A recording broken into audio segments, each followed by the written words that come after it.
Hey everybody, Kim Waldy, and we are here in our freshly decorated home, preparing like probably many of you for Christmas. It's the beginning of Advent season, and that's an exciting time for us here at our house as we look forward and celebrate looking forward to the birth of Christ. Yeah, it's a time where we celebrate, decorate our house with lights and gifts and family gatherings, and also false historical narratives always come back around, especially on the internet, to tell us that if you're a good Christian, you really don't celebrate Christmas because, well, it's really a pagan holiday, and or all of Christianity was really birthed out of these pagan narratives. Therefore, Jesus didn't even really exist. So, you're kind of wasting your time. It's great that you get the day off, but it's not a real thing. And that's something we heard many years as pastors. It was something that surprised it, at least me. It surprised me that so many people really went in that direction. I think these things live on the internet forever. In fact, when I tell people that that's not true historically, they say, "Of course it's true. Google it." And and Google's true. Everything is yeah, true. and we know that you have to be able to get to the primary literature historically to be able to validate these things. And we see that these ideas didn't really come in the literature until about the 12th century. So we have to interrogate these things a couple of ways historically. One is looking at the fallacies of how ideas travel from one to another. One of the fallacies, and it's a fancy Latin term, post hoc ergo propter hoc. That's a mouthful. Yeah, it's easier to understand in English that it says, after this, therefore, because of this. Meaning, if something came after another thing, therefore, it is because of that other thing. Okay. So the letter X comes after A in the alphabet. Therefore, X is because of A. Which is not true. No, we know that's not true. You came to the planet Earth after me, but not because of me, because that would be weird. That would be creepy. Yeah, and weird in a lot of different ways. So just because something comes after, and the argument goes, Christianity is a relatively young religion, and the pagan religions or Hinduism or Buddhism, these are ancient religions, and therefore Christianity was birthed out of those things because of those religions. And that's not true. What is true, however, is that Christianity was birthed out of a first century Jewish culture that was living in a Roman-dominated culture. So we have correlations and causation out of the Old Testament to the New Testament through the person of Jesus, who was a first century Jew. So, and just as I mentioned before, the other one that we have to look out for is this idea that just because there's correlation means that there's causation. And that's a more familiar fallacy that you've heard before.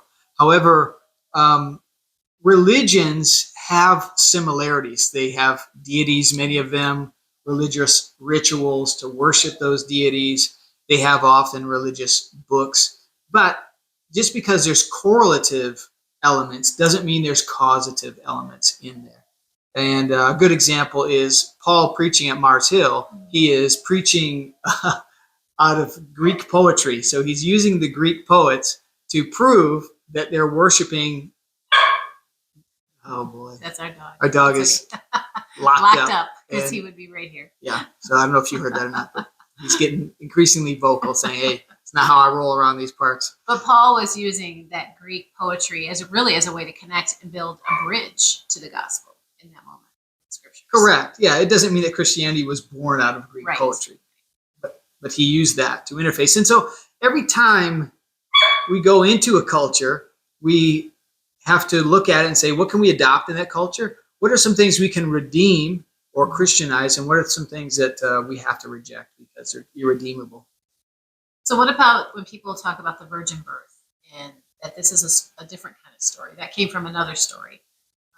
What do you say to that? Yeah, and you'll hear that well, a lot of these pagan deities were virgin born, and therefore the story of Jesus being virgin born came out of that. And I would say, have you read those things? Have you read those stories? For instance, Horus is one of the popular ones, the Egyptian deity, the falcon-headed god. It was said that he was virgin born by Isis. Not Isis. That's right, Isis, yeah. So Osiris was his father, who was killed by his brother Set and dismembered, and his body parts were taken all throughout the land. And his mother Isis uh, got all the parts together, but she couldn't find one. It happened to be the one that was required for conception. So, so she carved, something out of wood, placed it where it needed to be, hovered over him. He came back to life through her magic, impregnated her with Horus. Then he died, became god of the underworld in the afterlife. It's not at all like Luke chapter 2. So, Luke Luke chapter 1, the conception, right? Luke chapter 2. So it's not like that. It's pagan in its design. So maybe some correlation that there was a pregnancy involved and a birth involved, but definitely no causation. What about people who question that we celebrate on December 25th? Yeah, I so hear that a lot. the New Testament doesn't give us the date of the birth of Jesus, so there's some ambiguity there. With ambiguity, there's opportunity for all kinds of historical narratives to arrive at the scene. Some would say that it was born out of Roman festivals, like the festival of Saturnalia, which was from December 17th to the 23rd, which was kind of a hedonistic, drunken orgy fest in Rome. And early Christians didn't roll that way. Right. They were cautioned not to participate in those kind of events. They were worshiping the god of Saturn, who was the god of agriculture at that time. And early Christians and Jews would stay as far away from that as they could.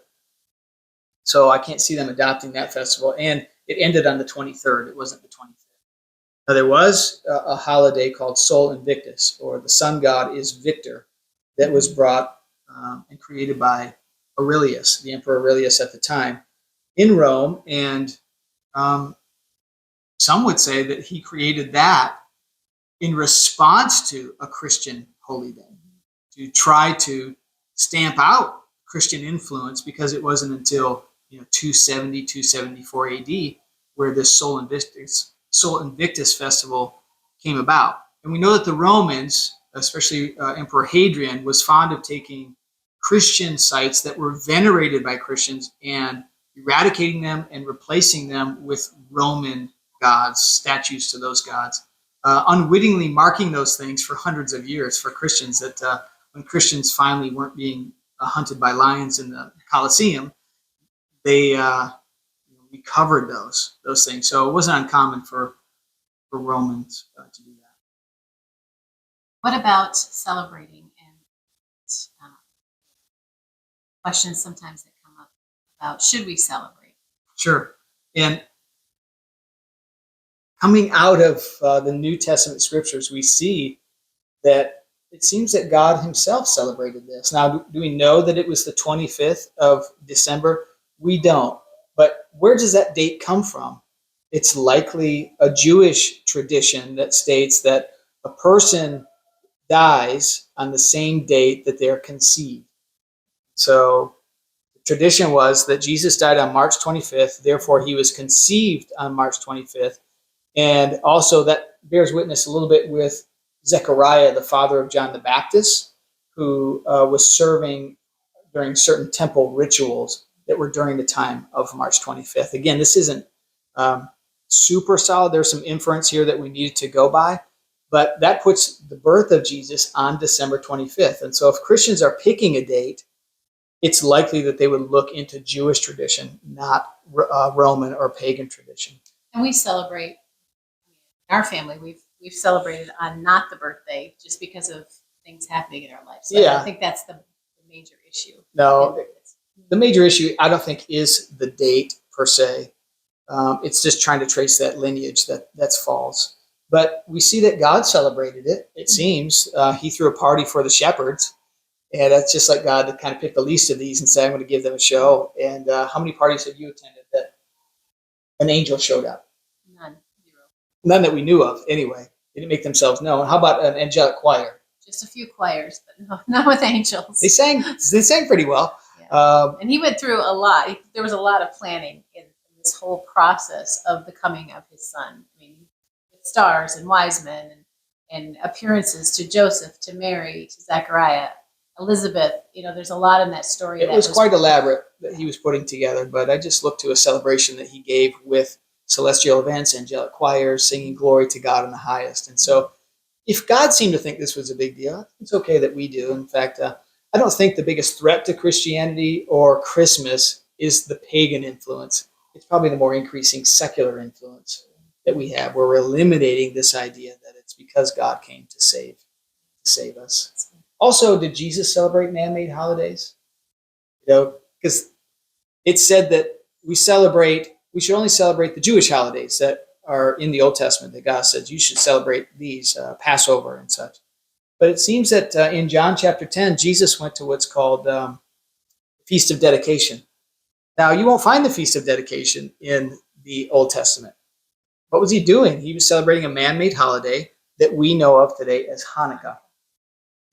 And so if Jesus could celebrate man-made holidays, and God seemed to celebrate the birth of his son on planet Earth, then I think it's okay that we do too. In fact, I think it's good that we kind of spend this season remembering what God has done for us, and then using that reflection time to renew the hope in the lives of people. And that's really what Advent is all about, is beginning to focus and meditate on that time of hope in a world that was dark and a world that was lost.